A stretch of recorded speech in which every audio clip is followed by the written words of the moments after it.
This is Only the Strong Survive, a podcast powered by Kahn Media, where we dive deep into the world of business, leadership, and innovation. I'm your host, Dan Kahn, and I'm honored to have you join us today. So, let's get ready to learn some survival skills together. Hey everyone, welcome back to Only the Strong Survive. I'm your host, Dan Kahn, and today's guest is the one, the only Bruce Meyer. Bruce has spent decades helping shape the collector car world.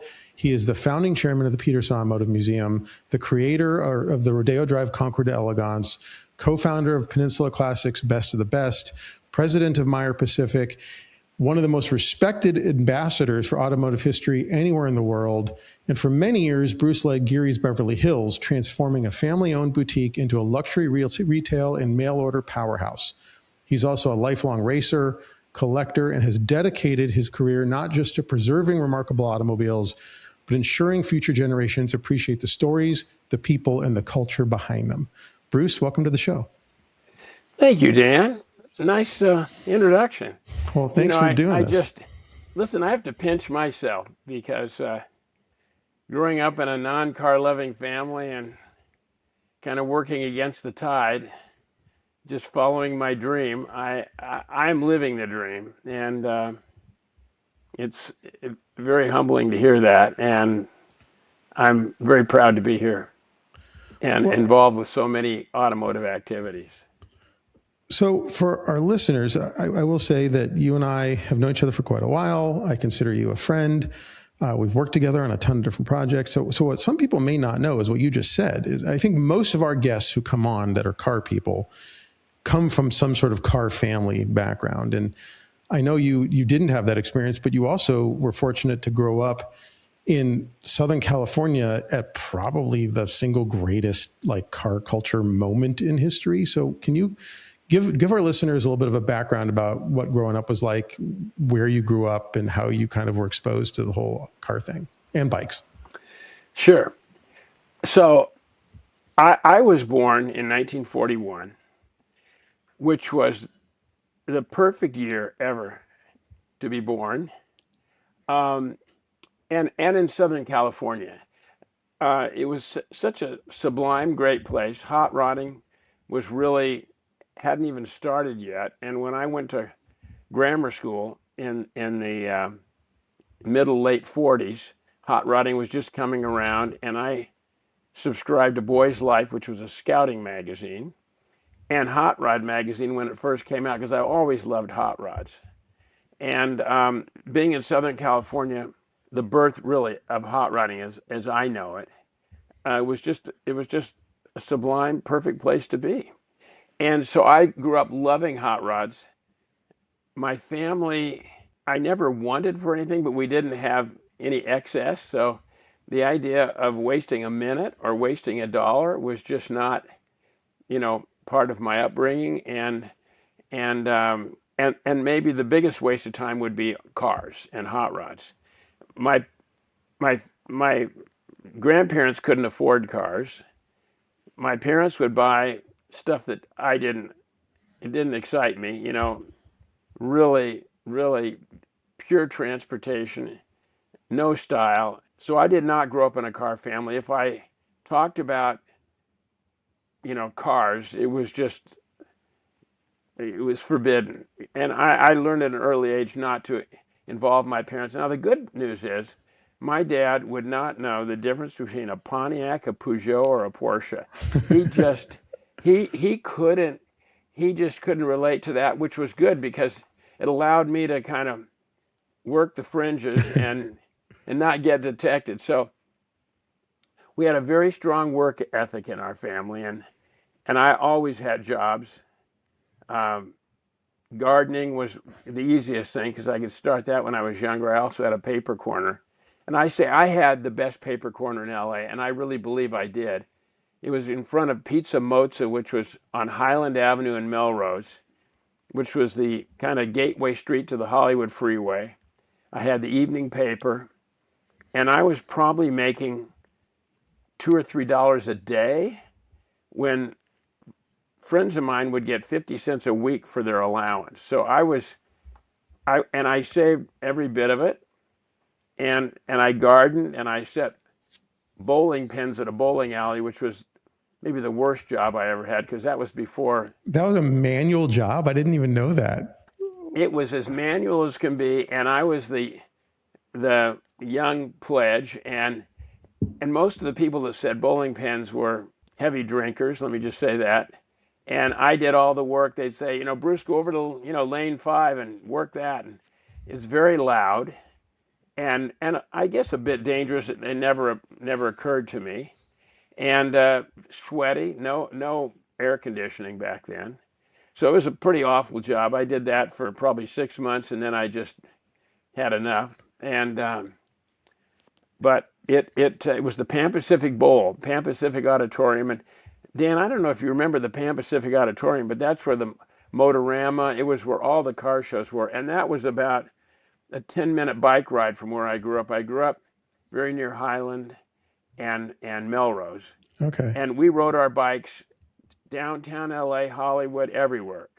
I mean, because bicycling was, what we did. Yeah. And so, anyways, I'd ride to the Pan Pacific Auditorium and watch them uncover the new cars. We just waited, to see what the new cars would look like, because every year was a different car. Anyways, I could just go on and on about the Motorama, but I just grew up loving cars. It's in my DNA. I say I have that mutant gene. You can't put it in somebody, and you really can't take it out. It's just there, and I love cars. And I think more than cars, I love car people. That really means the most to me. And when I go to Cars and Coffee or car shows, it's more to see my friends, and there's not a lot of cars that I haven't seen as such, but I just love the people. It's the interchange, and that's probably why we've gotten along so well over many years. Yep. Dan, I mean, I so admire what you have built in Kahn Media, and you've handled our business and Rodeo Drive and the Quail and Rolex. I mean, you have built an incredible brand. Well, thank you. And due in no small part to you and your guidance. So I appreciate you.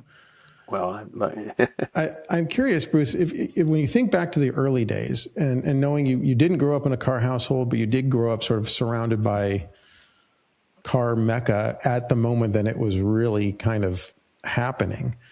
Do you have any early memories where something drove by that just stopped you and you said, like, whether, whatever it was, like, wow, that's like, do you have any of those kind of like childhood memories where you had that moment? I had a couple, and I went to Third Street School. I grew up right in LA. My high school was a Los Angeles high school, which was right, it would be inner city. I mean, it was right in the middle of it, but our grammar school was Third Street School, and it was right next door to the Art Center. And Art Center back at that point were mostly automotive designers, and they would drive custom cars and hot rods. And I remember, kind of like a fence crow, looking when other kids were playing kickball or whatever games you played in grammar school. I was looking at the cars going in and out of Art Center, dreaming about that. So I remember the cars going in and out of Art Center, which were hot rods and custom cars. And then the other thing I saw I saw a 300 SL Gullwing. That probably back in the early 50s impacted me. I couldn't believe anything like that would be on the street. And I lived in Hollywood, and at that time Mercedes of Hollywood was a factory dealership. And I remember seeing a 300 SL Gullwing, and I mean, I've had a Gullwing since 1964. And I think if there's one car that kind of does it all, it's a 300 SL Gullwing. So those are kind of two automotive memories. I loved hot rods and customs and a Gullwing. I mean, talk about a timeless design. And I imagine in the 50s, you're still a kid. You see that thing must have looked like a spaceship that had landed in front of you when a Gullwing. Back compared to anything else design-wise back then, that thing was unbelievable. It was unbelievable. It was, when you think it came out in 55, when you think of what was available in 55, Ford, had a T-Bird, but there was something about a Gullwing that just, it raced. It was just next level. So that was a vision that I never forgot.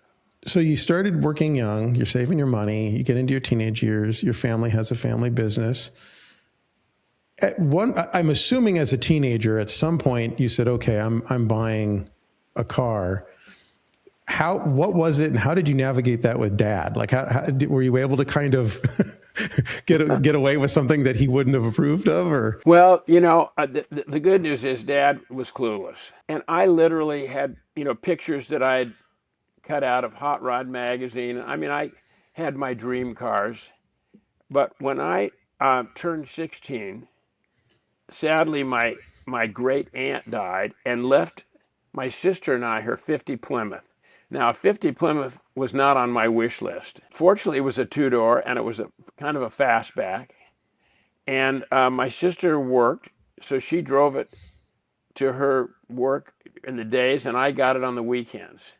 And that was my first car, the first car that my parents knew about, anyways. But because what I'd done, Dan, it's just hard to imagine you could buy a motorcycle for $50 or $100. But you could do that. You could buy a 40 Ford for $100. I mean, things were just cheap back then.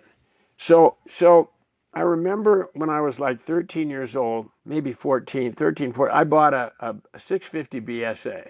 That's a pretty hot bike. Yeah, well, and it had the big high bars, because I like that look. Ape hangers, I guess we called them. Yeah. Just things were so cheap. As I say, $100 could buy you a lot of motor vehicle.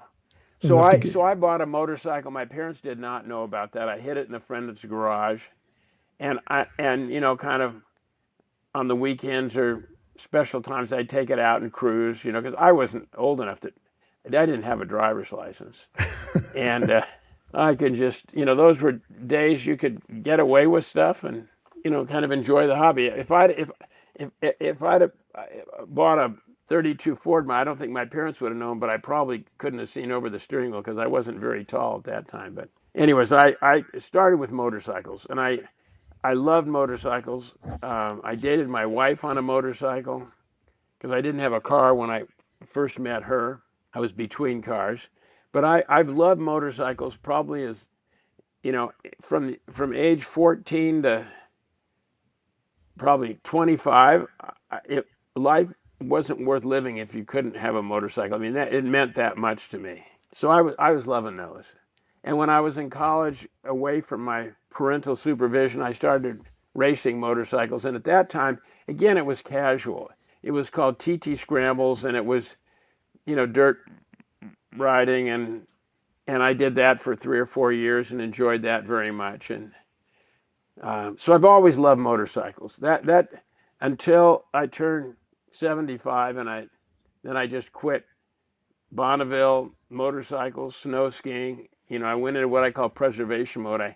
It was an enlightened moment that I realized that I had lived to be 75, and at that point had never had a serious crash. I wasn't crippled. I was in decent shape, and I thought, I'm going to just preserve this, because I thought 75 was. I would argue that you're in better than decent shape, Bruce. You're what, 80, 84, 85 now? Yeah, I'm turning 85 this year, and it's just hard to imagine. You're in unbelievable shape. I think you're in better shape than most 65-year-olds, so well done. Well, I thank God every day. And, I say God had a plan for me. I didn't grow up with, giant expectations. And so every day is a gift, and I'm very grateful for that. Well, let's take a minute, because one of the things that I think about with you is that it seems like you've sort of built your life around passion. And whether it was Geary's and a passion for customer service, or car collecting, the Petersen, the network of friendships and people you surround yourself with. Talk a little bit about Geary's and tell us kind of when did you get involved and how, because I know you really broke some new ground there. So if you can, kind of tell us a little bit about what that was like. Sure. Well, just taking a step back, my dad grew up very humble beginnings. I mean, I don't want to say dirt poor, because they had a roof over their head, but he didn't have a lot of money. And he worked at a hardware store downtown Los Angeles called Eastern Columbia. The building is still there. It's a green building. It says Eastern on top. But my dad grew up in the hardware business.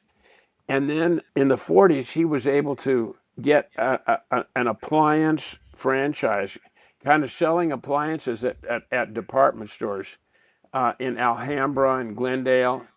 And it was an okay business. It was okay. And we got by. And then a store called Whitefront came along, and Whitefront was a category killer. It was a discount appliance store, and literally put my father out of business. Within a month, my dad had no business at all. So he was completely, had nothing going on. And in Beverly Hills was a store called Geary's, and it was kind of a small, I don't want to say department store, but it was specialized in gifts and art supplies and small appliances. And my dad had nothing going on. And Mr. Geary had died, and a local family had taken it over and done very poorly. There's something about restaurants and retail that attract people. When you have a few extra dollars, you think, well, I'm going to open a restaurant or I'm going to open a retail store. And there's nothing more difficult.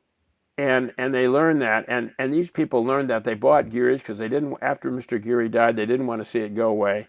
So they took it over and they ran it for about 3 years, and they ran it into the ground. There was almost nothing left. And fortunately for my dad, he was looking for an opportunity, and a friend of his said, you should go talk to the people from Geary's. So my dad went over, they liked him. He was a hardworking guy, very bright businessman. And he bought the store, and he bought it for nothing. They basically turned it over to him. I remember I came across the original contract.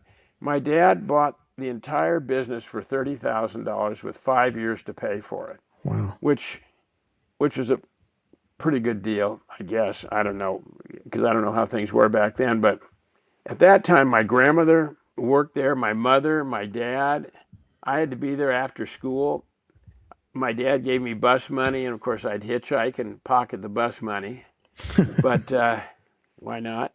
But I grew up at that store, and at that time, you have to understand, again, my dad, I can't emphasize what a great father he was. I would never be who I am today without my mom and my dad. That was the greatest gift God ever gave me, great parents. But my dad had, and I'm being kind when I say no taste at all. And when God, I love him, but in their 50 years of marriage with my mom, he never picked out a tie and shirt and coat combination. He just didn't. He couldn't put that all together. And so when we'd go shopping for Geary's, he would want to go to and buy closeouts. Well, so he was that generation, the Depression generation. My mom grew up in West Virginia. Back then, people that survived the Depression had a little extra cash. And my mom just was always waiting for the next depression. And she just said, don't buy real estate, don't buy anything, just save your money. And so that was my mom's mantra. My dad was maybe a little more creative, but when we went shopping, my dad always wanted to see what the closeouts were. Well, I'm of the generation where brands were important, and Baccarat and Lalique and different known brands and style were very important to me, and they weren't necessarily to my dad because whatever I buy from those brands, you could buy for less somewhere else, and so we always had that back and forth, but. So I brought in the better brands to the store, and my mom had a great sense of style. She worked in the store, and she was like the best salesperson. Everybody wanted to deal with my mom because she had a great sense of style. So I probably got the style part from my mom and the business part from my dad, but we did okay, and the store kind of existed. We added some more salespeople. All the salespeople were elderly. Let me just say that. And so when I got out of college in '64, my specialty was bartending. I took a bartending job at Lake Tahoe, and then I took another job in retail back in Michigan because I didn't really want to go to work for Geary's and all those old people. And dealing with stuff that I didn't really relate to. So after I came back from college and I opened a candle store in Beverly Hills, which I don't know how deep you want it. This is a deep dive. But anyway, so I opened a candle shop, and Which I guess that was what, the 60s? that was in the 60s. So And that was the thing back then, right? Like incense and candles and 100%. I mean, I thought that was the future, and it's exactly right. It was incense and candles, and I'll just show you this. This was, I don't know if you can see that. yeah. The stash. I like it. Yeah, I don't know where the camera is, but that was me in 1968 when I opened my candle shop. So my dad said, "You got to come to work with me." And so after a few years, I relented and I went to work with my dad, and the rest is history. But we annexed the candle shop onto our main store. We called it Geary's North, and then I got into the mail order business. By the way, I don't know if it's the same today, but when you're in your 20s, you know everything. And I was in my 20s. I knew about mail order and retail, and it was the height of my intellect. My dad knew very little, and I knew it all. That was in the 20s. And then as you get older, you realize, maybe you didn't know it all, and maybe he did. So we had that. But and I remember I was talking to a friend of mine just the other day, and I remember we had. By the way, when you're in your 20s, somebody that's 40 or 50 seems old. And so our salespeople at the store were old, probably in the 40s and 50s and 60s. But I thought we needed younger salespeople. So I started to bring in younger salespeople. And I realized all they wanted to do was socialize, and they weren't as good as the old people. Anyways, I learned a lesson there. So somewhere in there, things start to get traction. Geary starts to do well. You start to build a career. And I think you and I have talked about this in the past, but you talked about that going being kind of the car for you. The car for me that when I was a kid, I saw that blew my mind and said, oh my God, that is the prettiest thing I've ever seen, is a car that you're very familiar with. And I think it might've been your car, 275 GTB4. Oh, right. So tell the listeners, because I think as Geary's started to become successful, you have a 275 story that's pretty incredible. I'm more a Porsche guy than anything. And it really started in 1960 when my father, early on when I turned 16, which would have been in the 50s, my dad says, if you save your money, because I wanted a hot rod, I wanted to spend my money on a 40 Ford. My dad said, "Look, just save your money, and when you're ready, I'll help you buy your first car." I was going to buy, and this was so in 1960. I was 19 years old. My dad thought I was ready, but what he didn't know, I'd had all these motorcycles, and I'd had a car life before that, but he didn't have a clue. and I bought I was going to order a 1960 Chevy Biscayne, the cheap body style, which I know would have appealed to him, and then a big engine and a 4-speed. So I was very much into buying a muscle car. And then I rode my bicycle up to Competition Motors in Hollywood, and John Von Neumann, who owned the dealership, told me that if I picked up a Porsche in Europe, I could buy it for $2,700. So I went back to my dad and I told him, "Look, I'm going to buy a compact car. And he thought it was 60 horsepower. I'm doing something sensible, Dad." Yeah, and he bought into it. So I bought a Porsche, and then I told him, "I think I'm going to take a year out of college and travel in Europe and get culture and learn about the world." And he thought that was okay. So all I wanted to do was get to Europe to pick up that Porsche. But anyway, so that started my life with Porsches, and I've had Porsches pretty much ever since.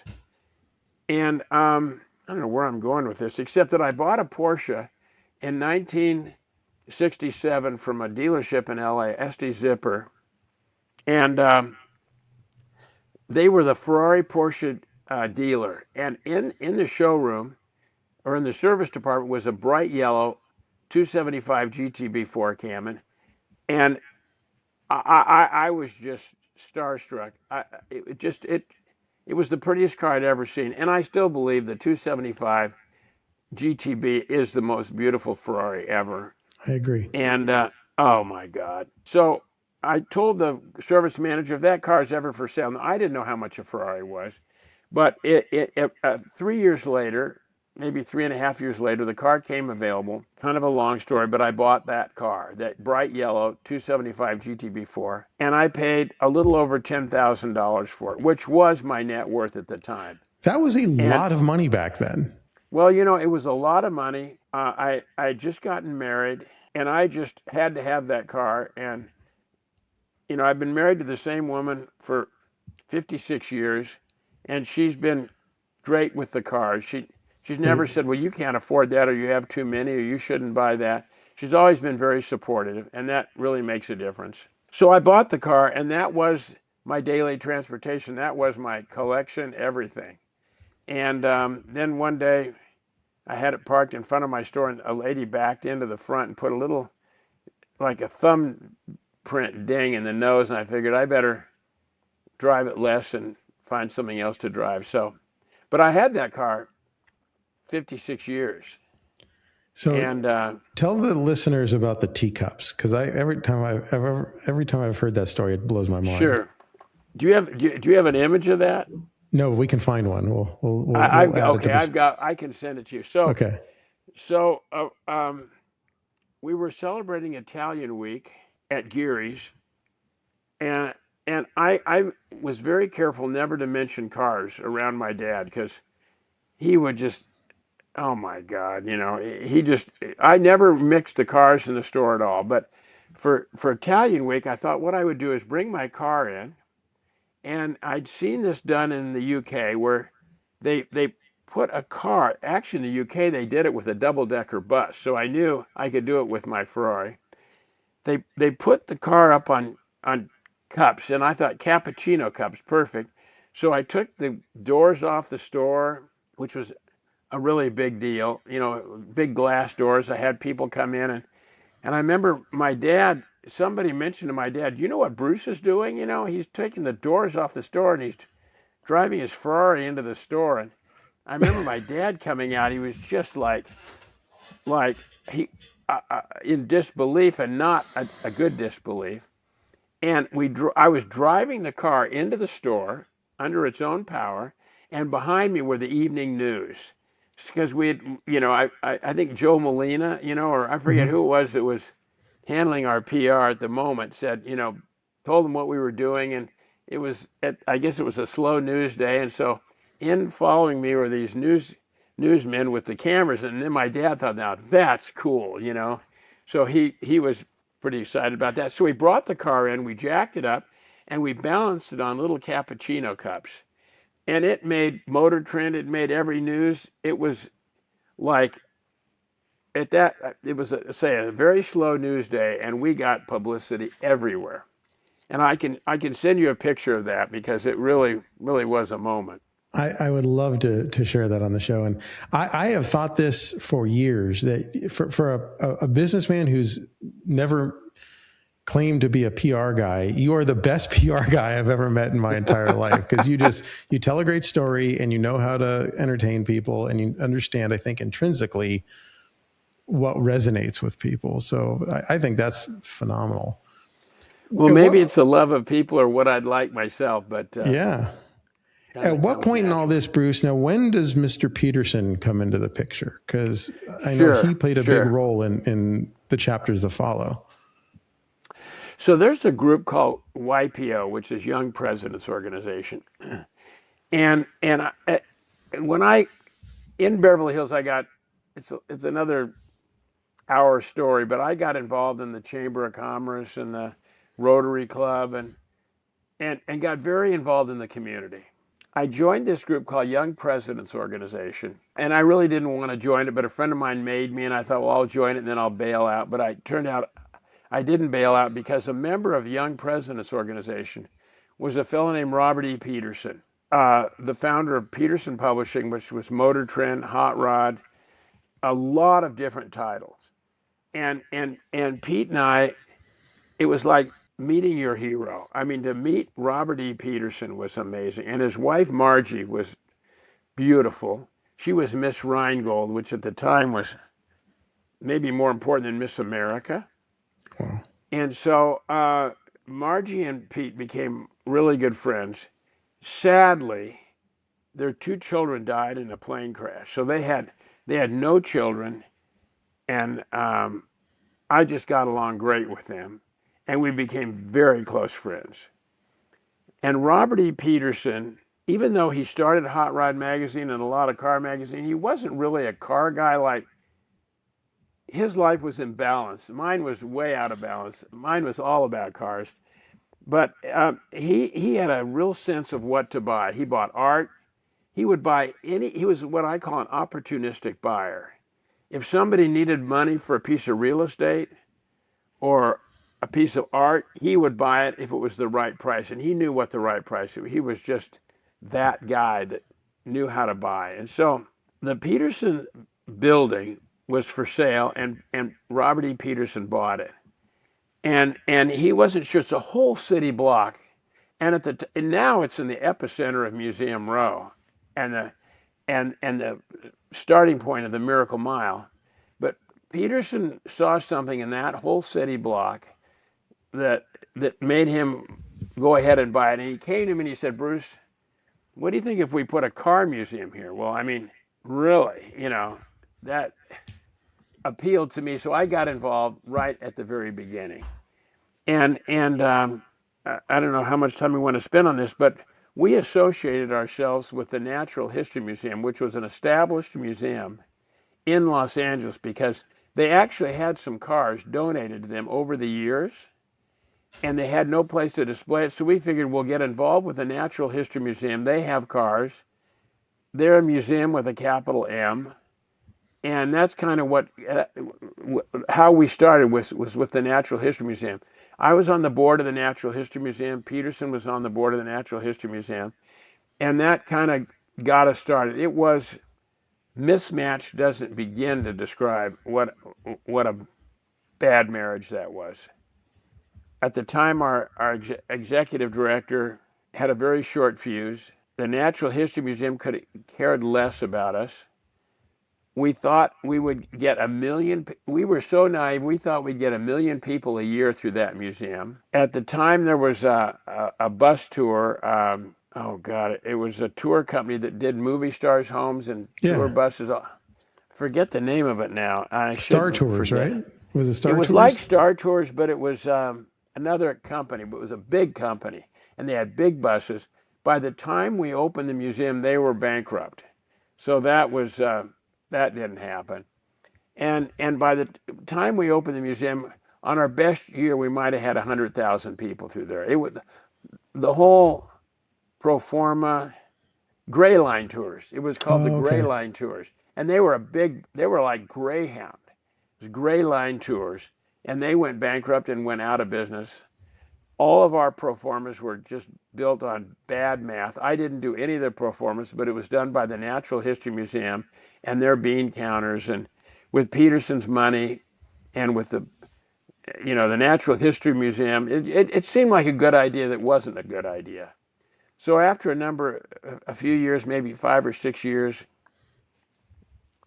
we had a big falling out, and the Natural History Museum wanted to sell the property. They had one of the big box stores, I forget what it was, Home Depot, or one of them wanted it because it was a big store. It was built as a department store. It was built as Seibu, a Japanese department store. Then it became Orbax, and then it became a derelict, empty for a lot of years. Anyway, so that's when I really went to work. And I was the ombudsman between keeping the museum and the Natural History Museum and the Petersens and all the powers. It was a real war. And I was the guy that kept it all together and, worked really hard to make it. And transitioned it into sort of its own entity, right? So kind of separated from the Natural History Museum.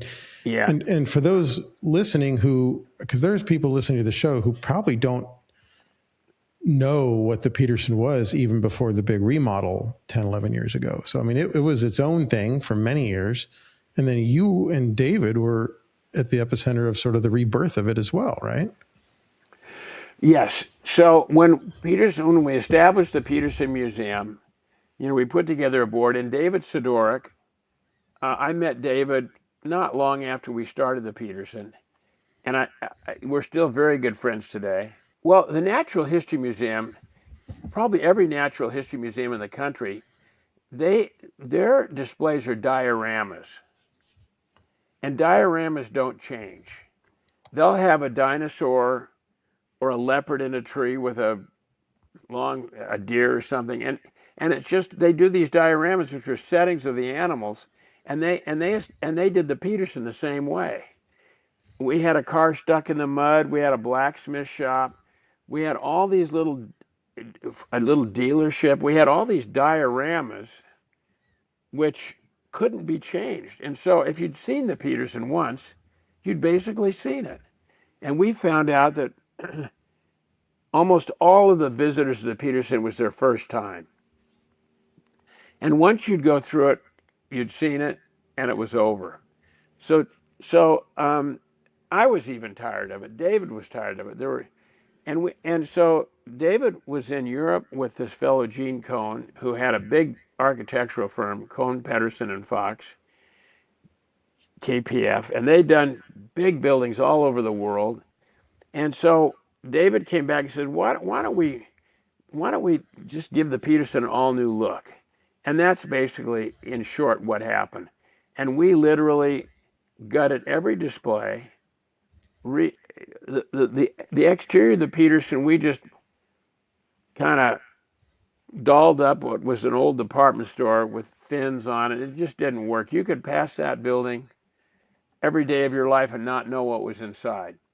So we decided that what we would do, and this was led by David, we wanted to make that building so extraordinary, keeping the hot rod colors of silver, red, and chrome.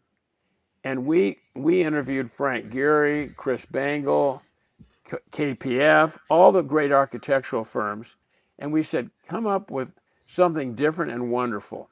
And KPF,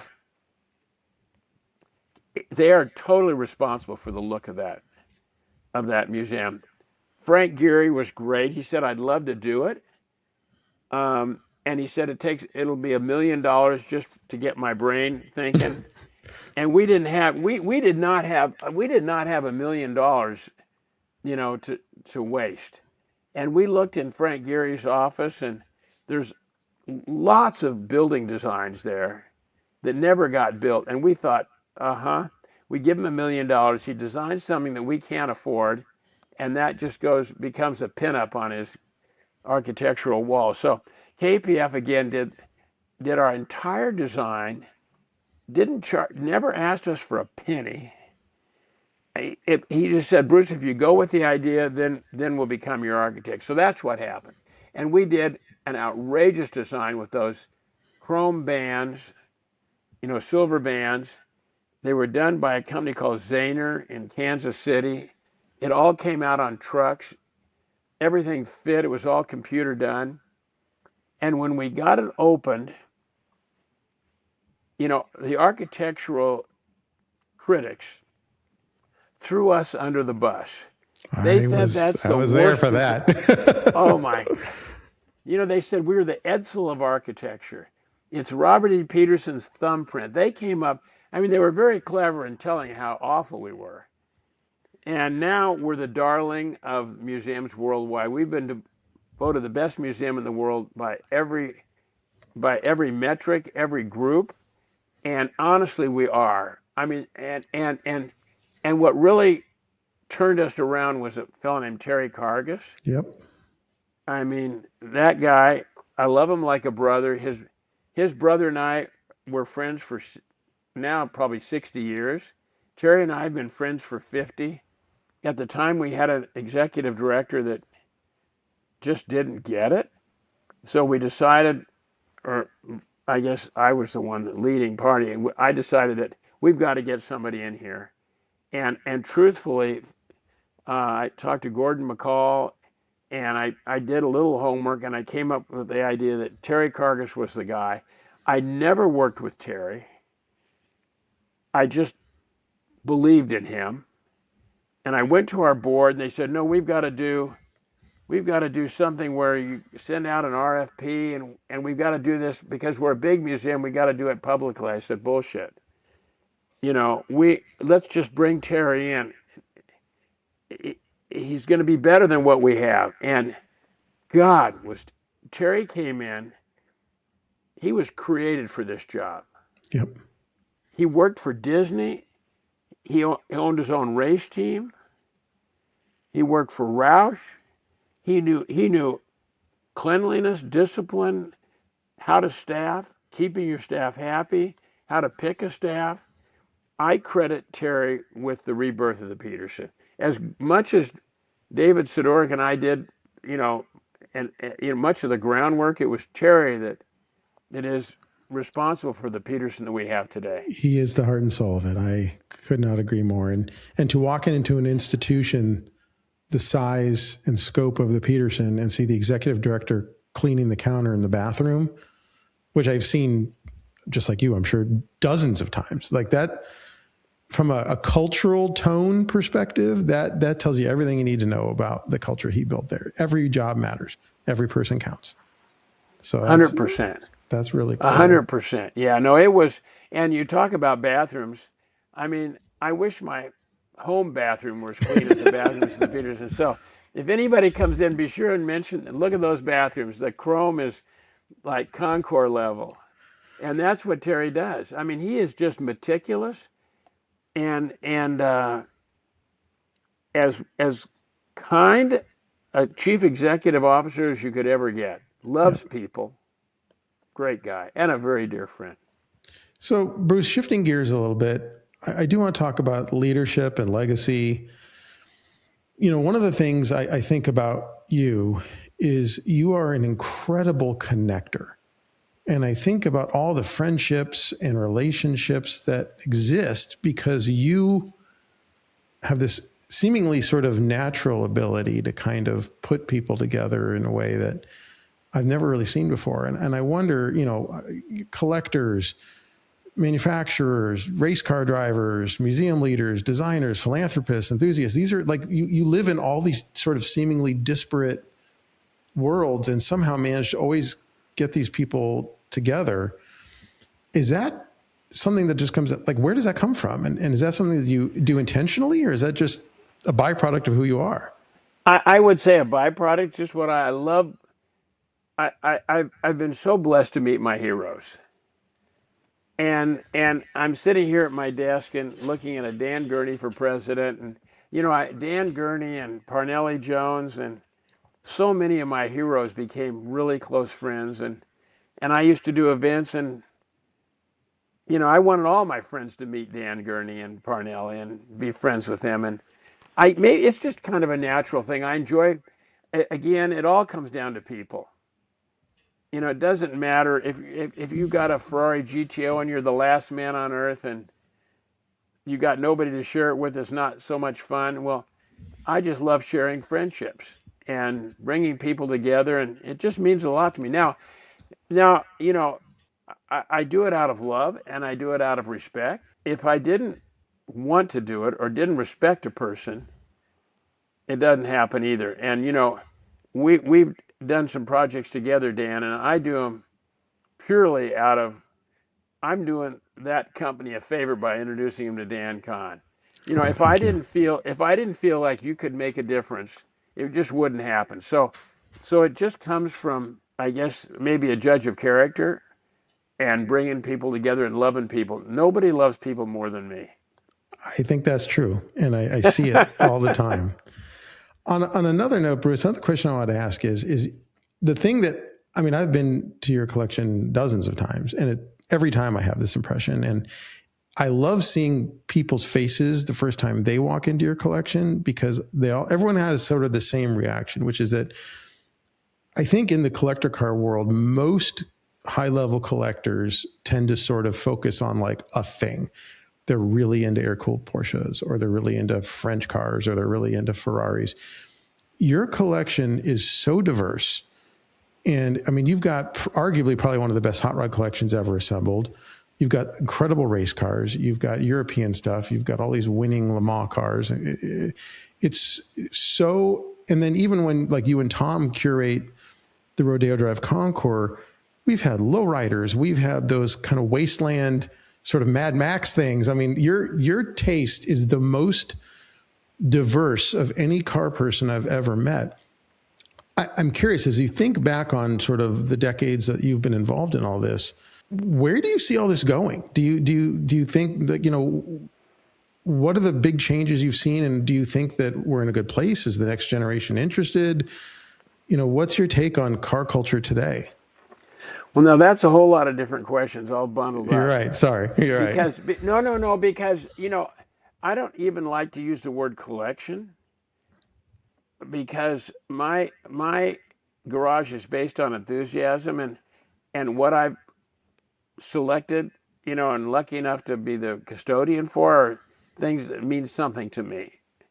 It's a very targeted purchase, and I probably overpaid for everything, but I just wanted that one. That being said, people say, oh, the young kids aren't interested in cars. Oh, yes, they are. You go to, you know, Ocean Avenue and Pebble Beach week, or you go to, like we did a Cars and Coffee this weekend called Treasured State, and there are plenty of people there. They're just not interested in what I have, you know. And I think what if I'd have looked, I never looked at it as an investment, because I haven't sold. I don't plan to sell. I just like what I have. But I should have bought an F40 and an F50 and an Enzo and a LaFerrari. Those are the cars that the young people seem to love. The supercars, the hypercars, the T50s, the Koenigsegg, the, you know, different cars. I think that's probably the future.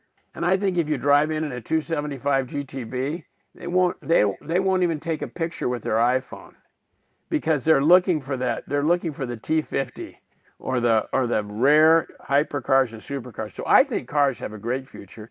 I just don't think the cars that I love are the future. They're more my generation. I think if you can go, I think for me, I bought what I liked. And if you buy what you like, you always love it, whether it's worth less than you paid for it or more than you paid for it.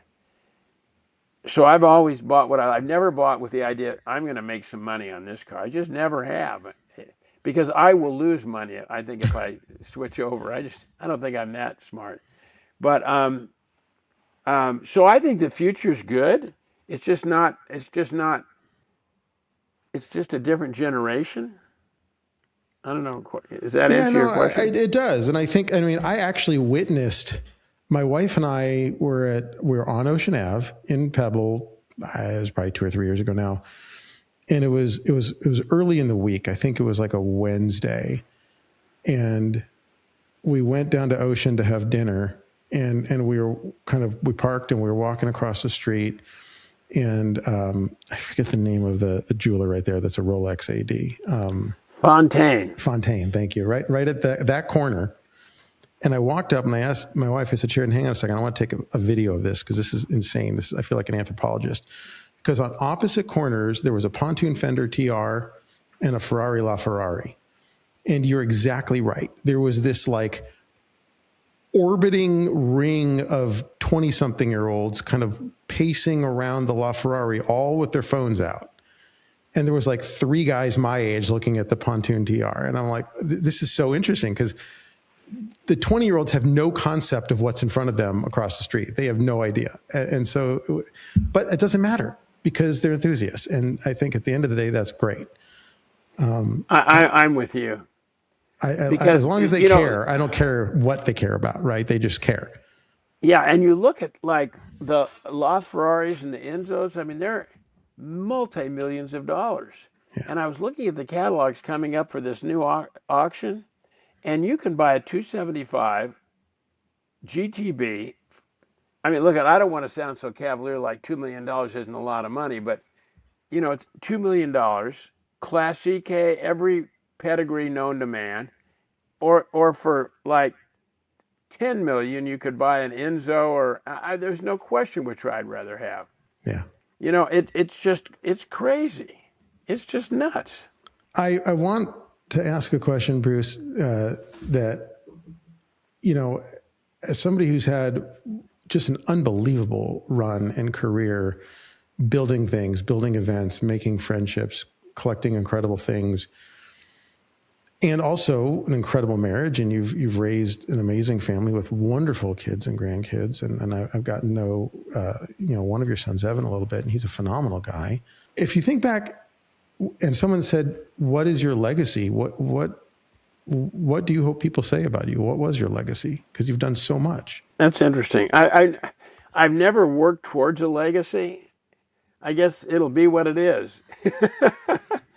I know there's some guys, especially out there now on Instagram, that want to be the richest man in Babylon, and that's never been.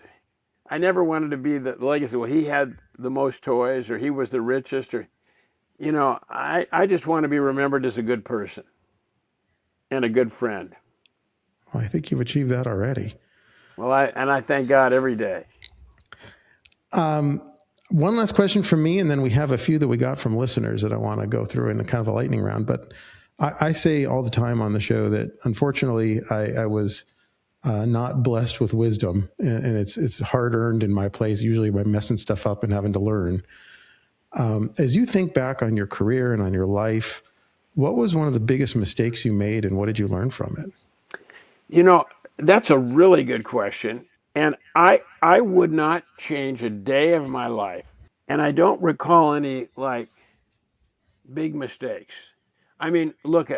Financially, I made a lot of miscalculations, but it's never been about money. And at my age, if you can just get through to the end, that's just a good thing, because you can't take it with you. But I really, financially, I've made plenty of mistakes. Selling something I shouldn't have, or not buying something that I should have. Those are the kind of things. They don't really haunt me, because it's all about health and friendships. So I can't really pinpoint a big mistake. My career has been pleasurable and gratifying as imaginable. Well, I appreciate that. And I will share a piece of advice that I've heard you give me and other people that I think about literally all the time, which is, and I'm paraphrasing, so tell me if I'm getting it wrong, but it's make it hurt once. Yeah. Yeah, that's my mantra. Buy the best and cry only once. And that's when whether it's a car, I've had friends of mine, I've bought a car that, you could buy that for a whole lot less. Well, and then you may have to put a lot into it, and then you just, it becomes not a pleasant experience. So I just say buy the best and cry only once. Is that the one you? Yeah, that's the one. I live by that. I have to do the HVAC in my house, and I told that to my wife. I said, you know what, let's just do it once, and then for the next 20 years we don't have to deal with it again. That's right. That's right. All right, we have a couple questions here. The first one is from Pat Curtin, who clearly must know your taste, because his question is very specific. He said, Bruce, if you had to drive across the country in a pre-1960 vehicle, not including a 300 SL, what would it be? Well, because that's what I would say, a 300 SL. I would be a Porsche, because I'm not terribly mechanical, and I don't want to have any roadside problems. Some guys just thrive on things going wrong, not me. So I would just say probably I've had a little 57 Porsche for 40 years, a coupe. I shipped it to Chicago and drove it out old Route 66. So I would say that, but if it's something more meaningful, I would say a 300 SL, but okay. Porsche, yeah. And another question we have is, who is someone in the car world that you look up to, because you're such a hero to so many? Well, I look up to Terry Cargus. I just look up to guys like, I think growing up, my hero is Parnelli Jones.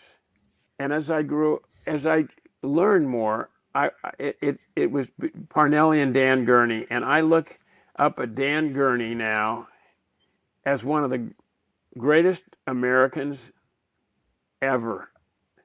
As a driver, an innovator, certainly a handsome guy, and raised a beautiful family, Evie and Justin and Alex, so strong. So I would say probably Gurney's my hero. I wouldn't be where I am today without Robert E. Petersen, or that friendship and Hot Rod magazine. So I just look up, I say, God's plan is, I'm grateful every day. I love it. Okay, and then just a couple more here. From Brian Dorr, he said, I think the Petersen Museum is truly amazing. In a dream world, if you could change anything about it to create what you consider the ultimate automotive museum, what would you change, if anything? Well, I wouldn't change anything at the Petersen, but if we had more room, I would put a theater in there. Okay. And so that we could do more, because there's so many great films, historic films. I think that there's an opportunity there. Like you go into some museums, you have kind of an orientation film. I think that's probably one thing we could do, and maybe tell the story of Robert E. Petersen and how important he was, and some of our heroes that we're celebrating.